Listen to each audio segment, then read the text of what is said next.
이런 상황에서도 오늘 그 삼성전자가 힘을 못 썼어요. 자, 손 팀장님. 왜 이런 겁니까? 외국인의 매도가 계속 나와요. 우선 좀 저는 단기 차익으로 보고 있습니다. 그래서 삼성전자가 엔비디아 콜 테스트를 통과하지 못한 것이 아니냐는 의혹이 나오면서 정말 많은 매도사가 나왔고, 진승강 CEO가 콜 테스트 아직 진행 중이다, 통과를 못한 것은 아니다라는 이야기가 나오면서 삼성전자가 3일 정도 강세를 보였었습니다.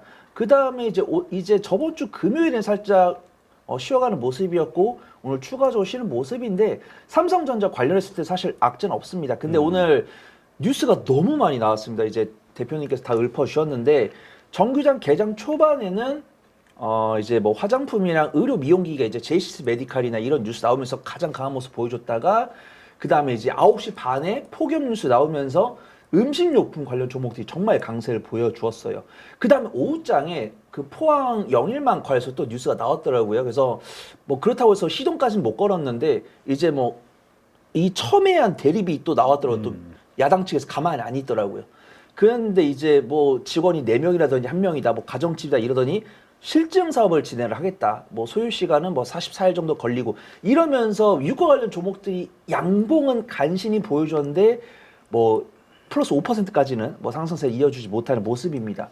그 다음에 지금도 앞에서 수급을 보여드렸지만 오늘 코스피보다는 코스닥이 상당히 강했어요. 네. 그 다음에 코스피에서는 전기전자가 약세를 보였습니다. 삼성전자, SK하이닉스였고요. 근데 다행인 거는 IT 하드웨어 쪽에, IT 하드웨어랑 반도체가 외국인 각기가 매수세가 들어왔습니다. 그래서 뭐 한미반도체나 이수페타시스 이런 종목들 보시면 오늘 외국인 각기가 수급 들어온 거고요. 일단 나는 삼성전자랑 SK하이닉스에다 몰빵을 해놨다라고 하신 분들께는 악재가 없지만, 최근에 전 3거래일 동안 좋은 모습 보여줬기 때문에 이런 구실로 해서 단기적인 차익으로 나오는 거고, 오늘 뭐 기기 같은 경우는 이제 원전 관련 종목들이 기계 쪽에 있죠. 그래서 오늘 원전 종목도 괜찮았었고, 전력 설비 괜찮았었고, 운수 장비 하면은 현대차, 기아랑 방산 쪽입니다. 그래서 오늘 하나 에어로스페이스나 현대 로템 괜찮았고, 현대차랑 기아 괜찮았고요.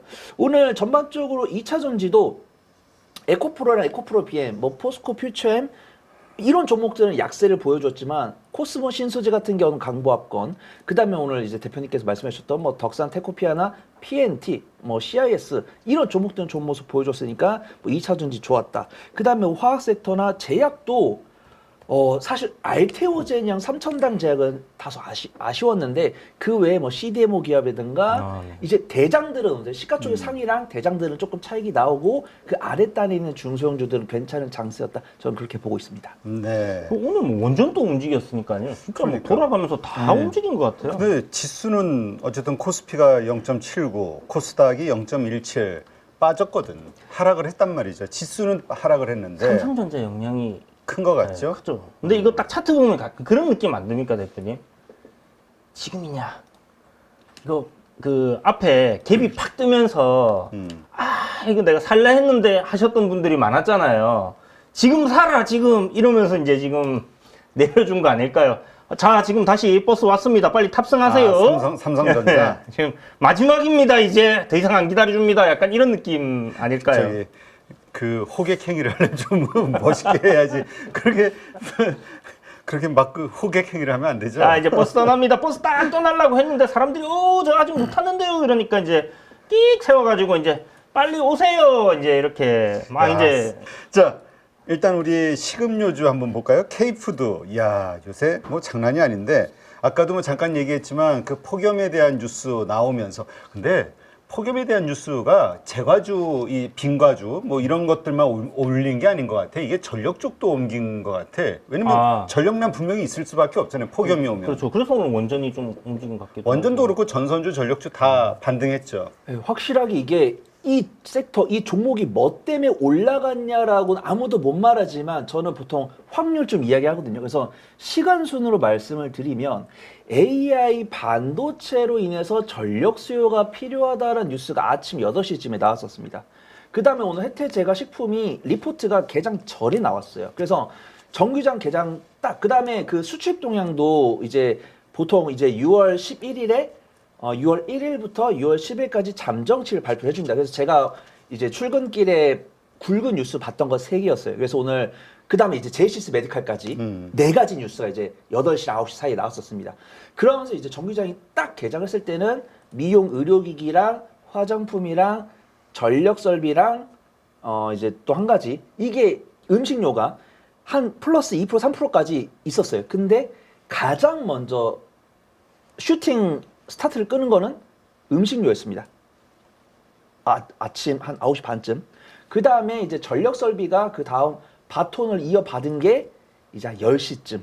그래서 저는 일단 오늘 음식료품 관련해서는 부정적으로 말씀드릴 건 없을 것 같아요. 개인 투자분들이 접근했다기보다는 외국인과 기관이 오늘에 한해서는 접근을 했어요. 근데 뭐 삼양식품의 농심은 워낙 예전부터 유명했고 혜태 제과식품은 오늘 좀 볕을 봤는데 제가 옥석을 좀 구분하는 게 중요할 것 같다 그런 말씀을 좀 드리고 있습니다. 그래서 실적 추이는 대동소이합니다. 제가 옥석을 좀 나눠드리면 삼양식품이랑 농심은 실적 개선이 확인된 게 3개분기가 넘었습니다.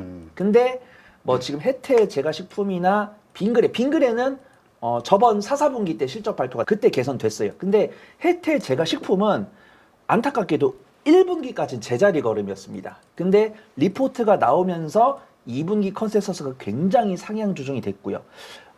손절을 못하신 분들이나 스윙 이상의 관점으로 바라보신 분들께도 좀 거래드릴 수 있는 종목이 있지만 삼양식품이랑 뭐 농심 그렇다고 이런 종목을 못 사질 않을 것 같아요. 오늘은 외국인과 기관의 수급이 들어왔고 차트를 잠깐 보시면은 일단 삼양식품이랑 농심을 보면은 삼양식품 올해만 2배 올랐네, 2배.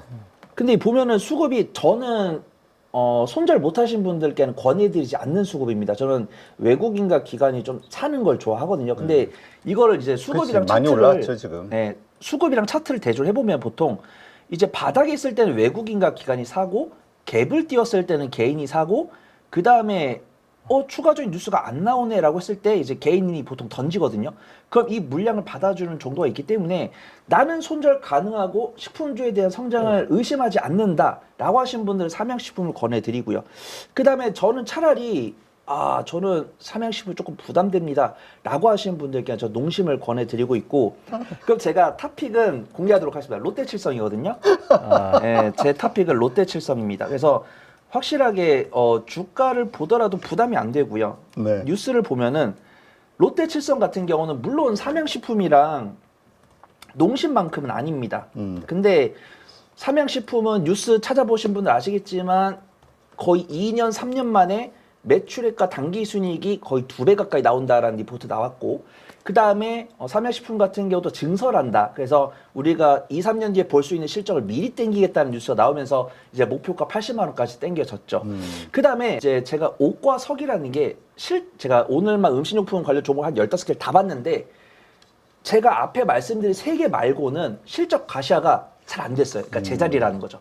그 와중에서 제가 롯데칠성을 꼽은 이유는 뭐 전분기 대비해서 10에서 15%라도 실적이 개선이 됐다. 그 다음에 이 롯데칠성 같은 경우는 이제 처음처럼이랑 새로 팔고 있죠. 그 다음에 이 카리나님이 광고한 크러쉬가 굉장히 매출 이바지 해주고 있다. 그런 부분이 있고 이건 부정적인 뉴스죠. 칠성 사이다랑 이런 펩시가 100원씩 오른다는 게 근데 이 경제학자 입장에서 부정적인 뉴스지만 투자자 입장에서는 이 필수 소비자가 가격이 올랐을 때는 실적 향상폭이 큰 경향이 많았다. 그래서 좀 판단을 하고 있고 기술적 위치로도 음식료품 주 중에서 부담되지 않고 거래대금도 오늘 꽤나 실리기 시작했고요.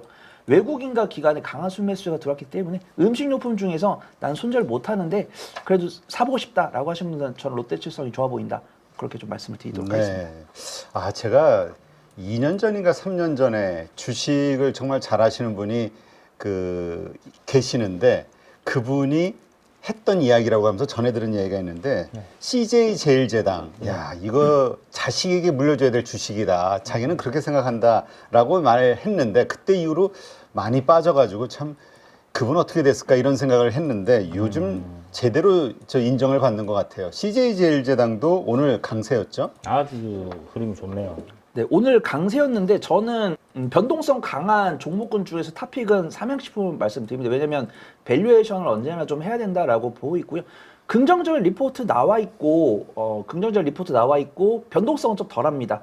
근데 나는 좀 안전한 종목이 좋다라고 하시면 CJ제일제당을 말씀을 드리는데 CJ제일제당이 가장 크게 변동성을 보여줄 때 사실 설탕 가격이거든요. 네. 저 설탕 가격 나왔을 때 정말 유심히 보고 있었어요. 그래서 설탕 가격이 상승했을 때 좀 난 대형주 좋아하는 사람들은 CJ제일제당을 말씀드리고 난 중소형주를 좋아하는 사람 분들께는 대한제당을 좀 소개를 드렸었습니다. 근데 정작 설탕 가격이 인상됐다는 뉴스가 나왔을 때는 이 종목이 같이 움직이지 못했으니까 CJ제일제당은 아무래도 삼양식품을 못 이길 것 같다. 그게 좀 제 결론이고요.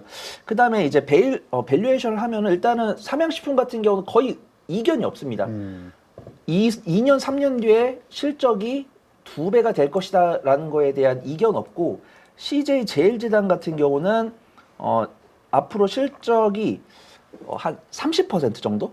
삼양식품은 100%인데 CJ제일제당은 한 30% 정도 실적이 개선될 거다라고 보고 있고 CJ제일제당이 그렇다고 해서 뭐 차트가 삼양식품에 비해서는 안전한데 롯데칠성이나 뭐 메일유업이나 뭐 풀무원에 비해서는 안정적인 건 아닙니다. 그렇기 때문에 저는 일단 그렇다고 뭐 CJ제일제당을 못 꺼내드린다는 건 아니고 약간 성장성과 안정성 줄을 세워놓으면은 성장성은 이제 삼양식품. 근데 원래 성장성 있는 종목이 안전해야 되는데 안전하지 않은 상황입니다. 식품주들은. 그다음에 CJ제일제당을 가운데 세워드리고 저는 이제 롯데칠성을 가장 안정성 측면에서 좀 권해드린다고 말씀드리겠습니다. 이게 사실 식음료주가 사실 매출에 의해서 그 나오는 이 박한 마진 이런 게 대명사기 때문에 지금의 이 밸류에이션 주가 상승 이것을 보면서 좀 불안해하시는 분들이 있는데 오늘 우양이 좀 떨어졌죠. 장중에 한 9%까지 올라갔다가 마이너스로 끝났기 때문에 큰 음봉. 네, 상가 같던 종목이니까 지금 갭 떴다가 그냥 쫙 차익 실현 나오는 그런 그림이었죠. 근데 오늘 거래량이 좀 터져가지고 네. 그러니까 이 식품주들 혹시나 앞으로 이런 식으로 전개될 가능성도 고민을 해봐야 되지 않겠냐. 이미 찰 만큼 찬 거 아니냐. 이런 생각들 어떻게 보세요? 저도 한 75%는 동일합니다. 그래서 내가 이 종목을 좋아하는데 이 종목의 목표가를 정해놨는데 이 목표가까지 남들이 모르면 홀딩이 가능한데 남들이 다 알면 트레이딩 관점으로 봐야 된다고 보고 있거든요.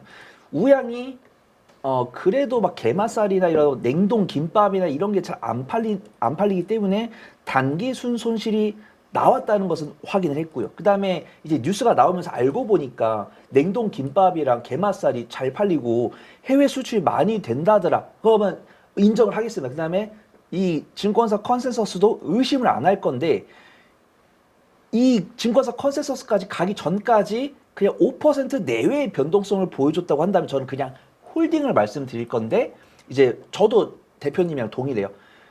이제 실적이 나올 걸 아는데 그 실적 이상의 변동성을 보여줬으니까 쉬어가야 된다. 그 다음에 단순하게 실적이 100%가 되면은 주가가 100%가 되는 것은 맞지만 이것도 너무 단기간에 움직였을 때는 좀 매매 관점으로 봐야 된다고 보고 있고요. 그 다음에 이 증권사 컨센서스가 틀릴 수도 있다라는 점을 우리 투자분들께서 꼭 고려를 해줬으면 좋겠어요. 제가 이렇게 말씀드린다고 해서 틀린다는 게 아니고 만에 하나 이런 움직임을 이미 보여줬는데 이 증권사 컨센서스 믿고 내가 큰 비중을 투자했다가 만에 하나 이 10% 확률로 컨센서스가 틀렸을 때는 그대로 내 투자금이 조금 위축될 수 있다. 그래서 매매를 잘하신 분들께는 뭐 우양도 괜찮지만 상대적으로 안전한 종목들 많다. 거기 좀 말씀을 드리겠습니다. 사실 그 밸류에이션이라든가 가격의 어떤 그 횡보 이런 것들 보면은 사실 오리온을 계속해서 우리가 얘기해 왔었죠. 오리온 몇 달 동안 째려보신 분들 많을 거예요. 지난주 금요일날 그 인플루언서가 불닭볶음면 먹고 매워 하면서 초코파이 막 먹으면 떡상할 거라고 말씀드렸잖아요. 어떻게 그걸 또 누가 보시고 또 하신 거 아닐까? 찍어서 글쎄. 올리셨나? 틱톡 같은 거에? 글쎄. 그러니까 오늘- 전체적으로 다 오르니까 네네. 식음료주들이 오르니까 이제 드디어 그 몇 달 동안을 횡보를 쭉 해오다가 드디어 오늘 좀 움직인 것 같아요. 근데 나는 사실 뭐라 그럴까 지난번 네. 그 엄민영 연구위원 네네. 오고 나서 나는 바이오 얘기를 듣고 나는 오리온을 샀거든. 아 그때 이제 얘기할 때 근데 왜 그랬냐면은 오리온이 지금 제 평가를 못 받는 게 이 리가캠에 대한 그렇죠. 불안 요소인데 리가캠 지금 바이오주들이 계속 좋아질 거라고 보는 시각들 그리고 이쪽이 좋아진다면 네. 당연히 억눌렸던 제과 이쪽의 밸류에이션을 시장에서 인정받지 않을까라는 생각에서 오리온을 샀는데 또 이제 약간 그 지주사격 플러스 식음료도 싸니까. 해서 또 가격도 저렴하고 싸다는 거. 그렇게 또 접근을 그러니까 하셨군요. 역시. 투자의 아이디어는 여러 가지 각도에서 접근해 볼 수 있을 것 같아요. 맞습니다. 저는 그렇게 생각을 합니다. 일단은 저도 막 오리온이나 리가켄 바이오를 매일매일 추적을 안 하기 때문에 종종 뉴스에 있을 때 좀 고민해 보거든요. 지금 보면 오리온이 리가켄 바이오 지분을 투자하기 위해서 사용한 자금에 대한 그 사용분이 재무제표에 반영이 안 된 것 같아서 우리가 보면은 예를 들어서 이제 뭐 카카오가 SM을 인수하기 위해서 썼던 자본들이 지금 당장 최적화 안 돼 있는데 애널리스트 분들께서 이런 말씀을 하시거든요. 그분들이 이제 요 기업을 사기 위해서 만약에 빚 없이 샀으면은 그게 재무제표에 반영이 되더라고요. 비용이. 근데 이 비용을 반영을 피하기 위해서 예를 들어서 뭐 유상증자를 한다든가 전환사채를 발행을 하면 그게 또 악재가 되겠지만 일단은 오리온이 이 리가켄 바이오를 매매하기 위해서 지출한 자금에 대한 재무제표 반영 여부. 그다음에 저도 대표님 생각하신 걸 계속 생각하고 있거든요. 분명히 리가켄 바이오가 주가가 가격이 상승하면은 오리온이 따라갈 거다라는 생각을 사실 전문가분들 사이에서는 다 합니다. 근데 시점이 안 오는 거죠. 그래서 우리 구독자분들께서도 만약에 오리온이나 리가켄 바이오를 내가 만약에 이거를 한 석 달 볼 거다라고 하시면은 당연히 박스권 아랫단에서 매수하는 게 맞고 나는 조금 실력이 있어가지고 거래량 실리는 거 보고 사고 싶다라고 하시면은 이제 우리가 생각했던 게 남들도 다 생각하게 됐을 때 그 다음에 증권사 리포트가 나오면서 오리온이 리가켄 바이오의 지분을 인수하기 위해 썼던 자금은 재무제표상에서 다 반영이 됐다라는 이야기를 확인하고 사시는 게 안전하지 않을까? 저는 그렇게 좀 판단을 해보도록 하겠습니다. 네. 자, 이 식품주 지금 아주 핫한데 이게 언제까지 수출주로서의 어떤 그 메리트 이런 것이 부각되면서 계속 상승할 수 있을까? 요거에 대한 고민 다시 한번 좀 정리해 주시죠. 더 이게 계속해서 부각될 만한 어떤 모멘텀들이 이슈들이 남아 있는지. 네, 확실히 저도 정확한 시점은 알 수가 없지만 언젠가 나올 이슈는 있다라고 판단합니다. 우리가 완성차라든가 2차 전지라든가 실적이 정말 깜짝 놀랄 만큼 어닝 서프라이즈하게 실적이 한번 이건 제 경험입니다. 한번 서프라이즈가 나왔을 때 서프라이즈가 한 번 더 나오면 누군가 피크라는 단어를 꼭 쓰더라고요. 근데 안 쓸 수도 있죠. 그 다음에 두 번째는 기준금리가 인하가 됐을 때 그래서 우리가 뭐 현대차나 기아를 봤을 때도 기준금리 인하 기대감이 나오거나 아니면은 이 성장 폭이 둔화가 됐을 때 피크란 단어가 나왔고 음식료품 관련했을 땐 아무도 그런 얘기를 안 해가지고 저도 딱히 안 하겠습니다. 그래서 굳이 얘기해봐라 라고 하신다면은 올해 11월에 기준금리 인하가 될 거다라고 많이들 보시니까 10월, 11월쯤 한번 아주 용감하게 한번 이야기를 해보고요. 삼양식품이나 롯데칠성도 만약에 기준금리 인하가 되더라도 이 수출 기조가 유지가 되고 해외에서 이 물량을 받아준다고 한다면 올해 11월이 아니고 내년 상반기까지도 이 기조가 유지가 될 수 있다 그렇게 판단을 하고 있고요. 제가 이렇게 말씀드린다고 해서 식품주를 지금 사가지고 내년 상반기까지 들고 가야지 라고 하시지 마시고 삼양식품이랑 농심을 보더라도 외국인과 기관이 사는 날이 있고 파는 날이 있습니다. 그래서 손 팀장이 올해 하반기랑 내년 상반기를 피크라고 보고 있으니까 음봉일 때 음식료품을 사가지고 기준금리를 언제 인하하는지 피크라는 단어를 누가 썼는지 이런 식으로 좀 체크하면서 명확하게 매매를 해보자. 그렇게 좀 정리를 드리도록 하겠습니다. 네, 알겠습니다.